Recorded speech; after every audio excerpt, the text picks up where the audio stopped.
Hi, welcome to Yorkshire Business Focus. I'm Ian Strachan, and today I'm sat with Alasdair Morton from Intelligent Delivery Solutions. Hi, Alasdair, how are you doing? Very well, thank you, Ian, and thank you very much for having on the podcast with the Yorkshire Business Focus podcast. It's my pleasure. It looks absolutely beautiful where you are today. So for future reference, when people come back to this, it is a beautiful summer's day up here in Yorkshire, isn't it? God's country, Ian. So yes, absolutely, and the sun does shine on the righteous. Hopefully. Which is why you're sat beneath a parasol. Exactly. Awesome. So tell us a bit about your business. What do you do and how long have you been doing that for? Absolutely. So Intelligent Delivery Solutions, known as IDS, was set up in 2015 by myself and my co-partner, James Breers. The business delivered delivery solutions around quality assurance. So that be testing services, automation, performance, manual, SIT, UAT, anything the client needs around that assurance piece. In 2016, we pivoted. We wanted to deliver something that would be long lasting for our clients. So we started doing some investigation work with certain organisations, Bank of England, Clyde & Co, Slater & Gordon, National Trust, and others, to understand where they have real problems within their business around quality assurance. Something that came up was in the data space, and that was all around the ability to move data, be able to trust that data that's moving, and be assured that when you moved it, it went to where it wanted to. So out of that, we started building a product called iData, which we started building in 2017, which seems like yesterday because the time has flown so quickly. But now that product has developed into something that delivers kind of three core pillars. One is around data quality and the ability to adapt your data to do what it needs to do for your business needs. The ability to move data, and not only move it, but move it with assurance. So if you move it from a legacy platform, say it's your CRM was Salesforce, and you wanted to move to Microsoft Dynamics, our product would do that, but ensure that moved with quality and assurance. And then we also have a test data management capability, which can do things like data generation, synthesis, and obfuscation, which obviously helps companies with things like GDPR, Sarbanes-Oxley requirements. It also helps ensure that your data is protected in a non-production environment when it comes to testing. There's so many user cases I could go on, and I'm more than happy to talk to any of your audience on that if they want to get hold of me via LinkedIn. Brilliant. It actually, when you talk about like that, it almost sounds like a slightly dry subject. What drew you into that particular field? Well, I do like dry white wine, so maybe that's why. But in reality, it was trying to understand what our clients' needs were at the time and still is at this current time, and what's going to be happening in the future. I know we've touched on the past when we've had our good conversations around generative AI, the ability that companies are wanting to move from on-prem solutions to SaaS solutions or in the cloud. So it's a very hot topic and will be a hot topic for at least the next 5 to 10 years, if not longer. And it's going to be so current for us going forward. But what I like about that is, in the face of all that new technology, it's the client needs that drove that area of the business. Absolutely. We wanted to make sure we were on point with what our customers needed, rather than what we thought they needed, which is a big difference. We wanted to drive customer success, which we knew would create our own business success off the back of that. So what's the skill set that you bring to be able to identify those needs from the client and then deliver those solutions to the client? What is that Alasdair brings to the piece? I'm good at making mistakes, and I've made a lot of them. But in all seriousness, my first job ever was in car sales, and the sales manager taught me a very good thing from an early age. You got two of these Alastairs, which are ears, which I'm pointing to if you're not viewing the video, and one mouth. Use them in that priority. Listen, digest, feedback. And I think that's something that I've always done ever since then. My wife might not agree with that, but I do endeavour to that, especially in a business circumstance. And I'm nowhere near perfect, like any human being isn't. But I've got ADHD and I'm dyslexic. But I think they help drive good outcomes in certain scenarios, especially when it comes to understanding what requirements are, because you take more time to actually take in what's being said rather than just jumping to conclusions. Interesting. So with the ADHD and dyslexia, you feel that allows you to take that pause to digest, to take more time. It empowers you to do. Yeah, absolutely. It goes way back to being from very young. Um, I was never the smartest in the room.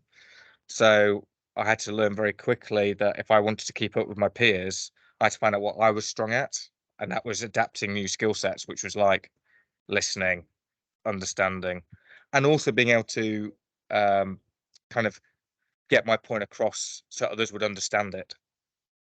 So just Especially to if you put can't that write very well. into context for our listeners and viewers right now. So Alasdair sat in 50 acres of his own farmland at the moment on a beautiful summer's day, working from home, running his own business. But he's quite content to sit there and go, but he wasn't the brightest spark in the room. Paraphrase slightly, if you don't mind. No. So how does that work? How do you take a business from nothing up to being in that position? And so far as anybody can tell, by all normal measures, very, very successful. You're not the brightest person in the room, but you're definitely in the top 2% of business owners right now. So what's made that journey for you? I think you nailed it in that kind of hypothesis of what I've just said. Surrounding myself by people who are better than me. That's definitely, I'm so fortunate. I've got a great business partner in James Breers. When James and I first met back in 2015, we were introduced by a mutual friend. And at the time I was saying, I've got my recruitment company, but it's not giving me what I want. And I'm not building something that will be everlasting. And recruitment companies are very much based on a kind of placement perspective or a contract perspective. It's only as long as that contract lasts. And it's very difficult to build something worth any value, not only to yourself, but to the person you're servicing. And I admire anybody in that interest. I think they're fantastic people. And James was from a consulting background where he was a sole trader, effectively contracting into big companies. And we were both introduced saying we wanted to do more than what we were doing. And that came that together. And I recognized very quickly from that first meet with James, he had drive, he had goal, he was intelligent, he held himself well. He had all those natural capabilities to become something great, and he's proven that he is that by what we've done so far today. Then I've got the support both from my wife; she's fantastic and believes in what we're doing, but then also the people that we've brought into the business over the last 8 years. Some have been with us since the beginning, 6-7 years. They must be very patient. But we're it's not me. I'm not the success factor. I'm just a small part of that success factor. And by the way, we've made plenty of mistakes, and I haven't always been sat in this chair with a nice field and sunshine. Yorkshire's never sunny. It's very rare this, but in all sincerity, yeah, it's not me. It's the fuller picture that's created this. It's the fuller picture that's created it.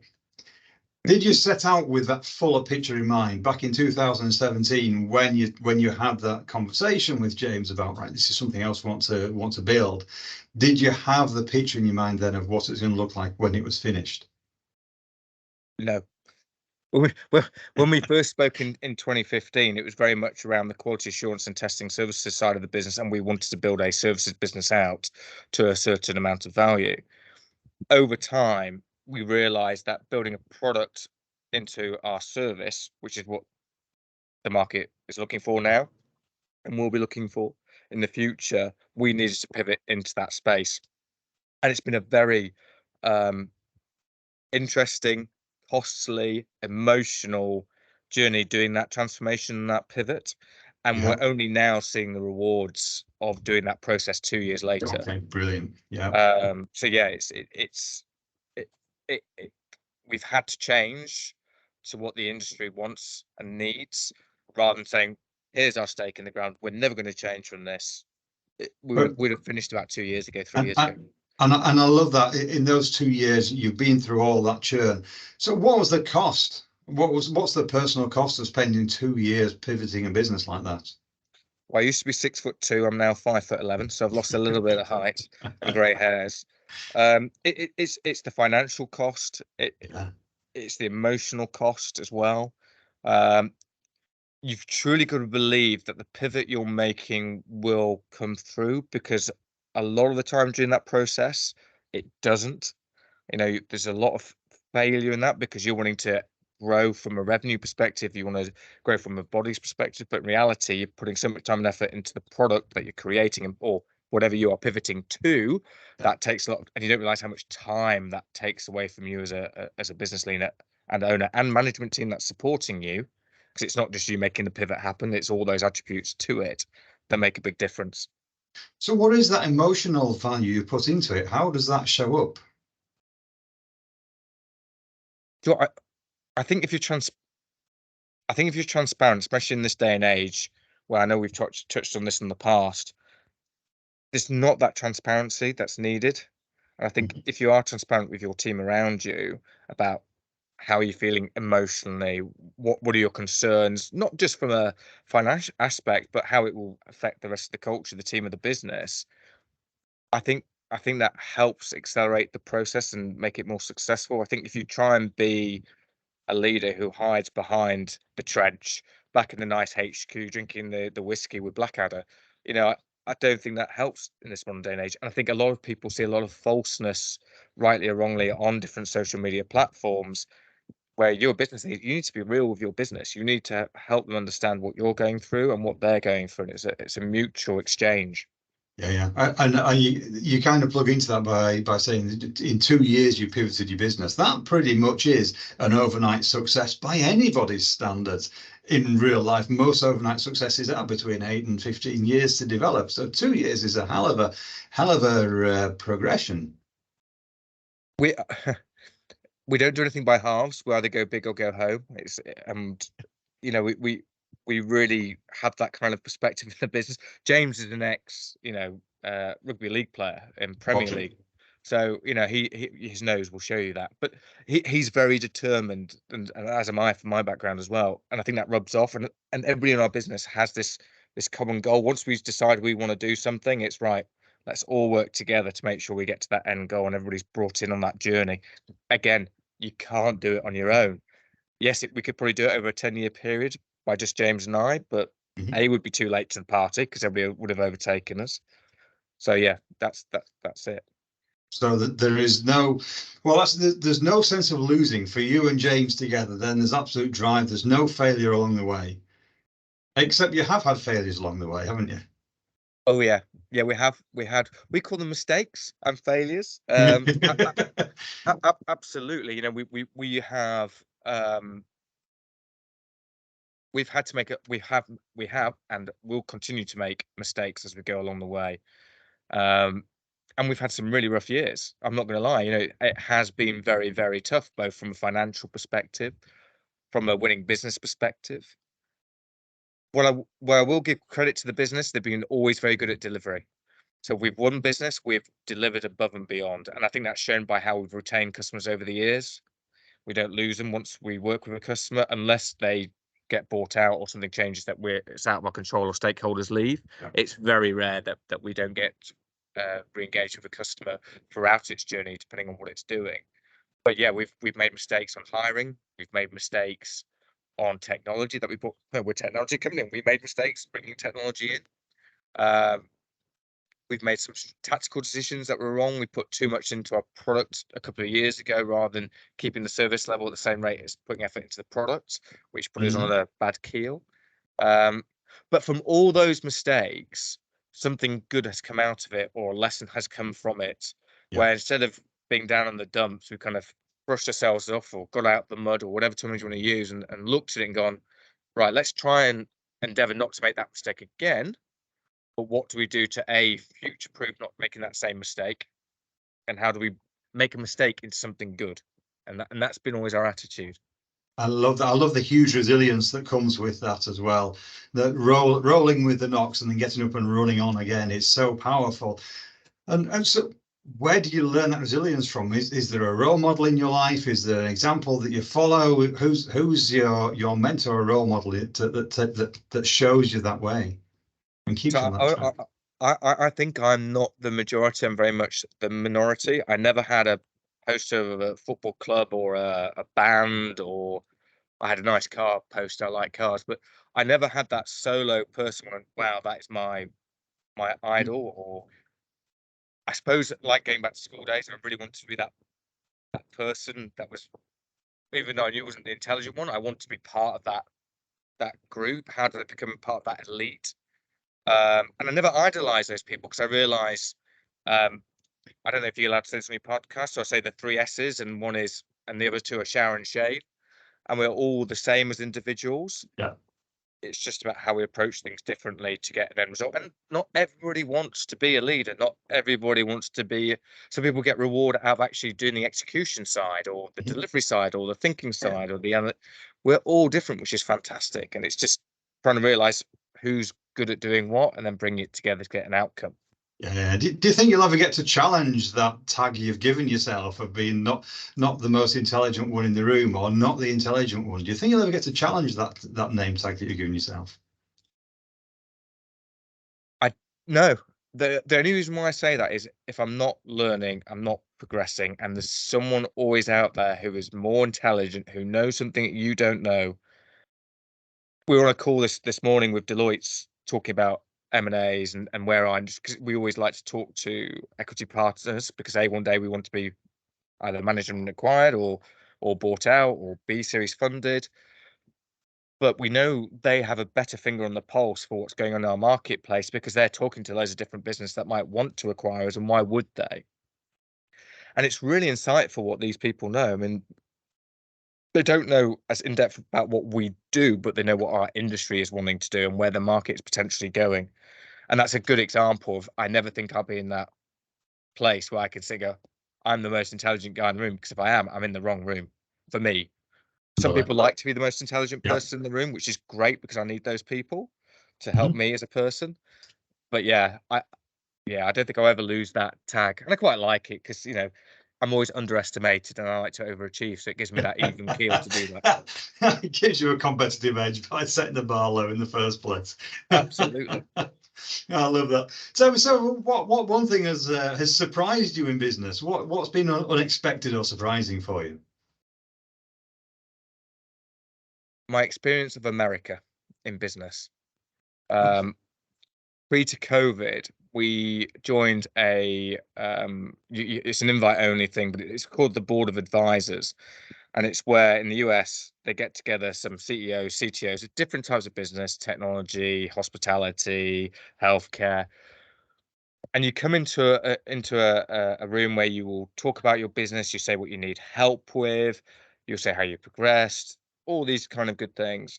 And the enthusiasm in America for success is, I don't take drugs, so I don't know what that's like, but it must be like a drug. It's like, give me more of it. It's fantastic. They really do celebrate success out there, and they really want to help each other become successful.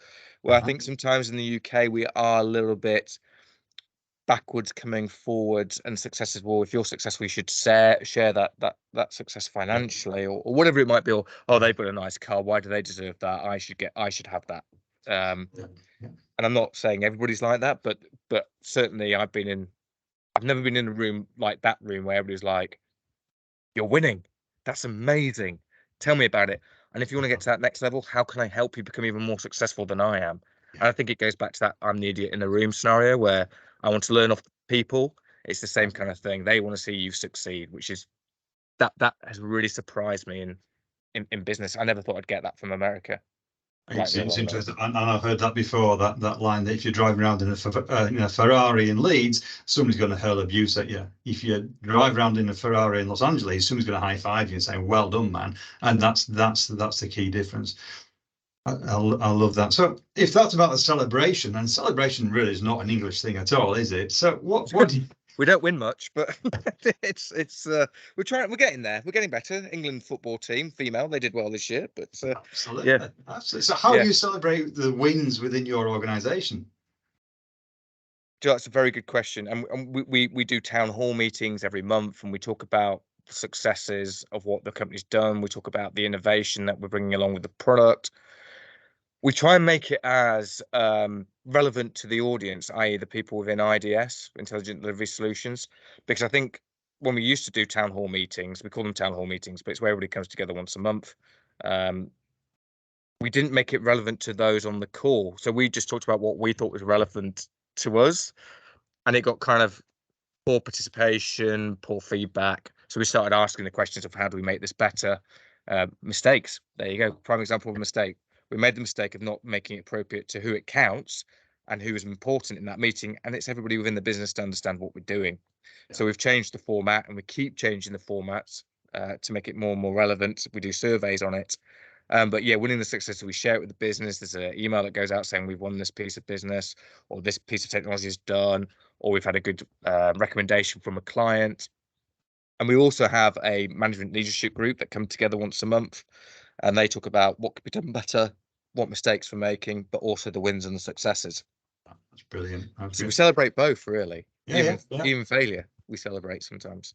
And so in terms of those celebrations for successes, if you rate yourself on a score of 0 to 10, where 10 is a full American hallelujah and dancing girls, but a 1 is, you know, a traditional English and move on, where would you score yourself?